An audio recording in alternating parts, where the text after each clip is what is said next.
wish mo sa 2019? Nag-reg dito. So ano na kumibigil sa'yo? Wala naman po yung tigil tita, yung attitude lang siguro po yung hinahanap, attitude. Doon po ako talaga naka-focus kasi nahihirapan po akong humanap ng tamang attitude na partner. Natatagal sa bashing, gano'n? Sa partner. Opo, attitude ko lang. Kumbaga parang quality. Hindi ko wala pa po ako nakikita dun sa kanila. Hindi naman nakikita ka naman eh. Opo.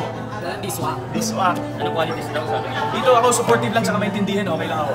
That's it. Kahit looks, bonus na. Either showbiz na showbiz, okay lang. Marami naman ganun. Parang division mo lang kung if ever lang magpapapasok ka sa Hindi ba yung nagugustuhan mo na yan? Wala yan dito. Kongat. Kain tayo ice cream. Showbiz. Malamang. Ayun ang tao guys. Ayun na taro. Ano na mag-nol yan? Nol. Sana po 2019. Tama ka nga po.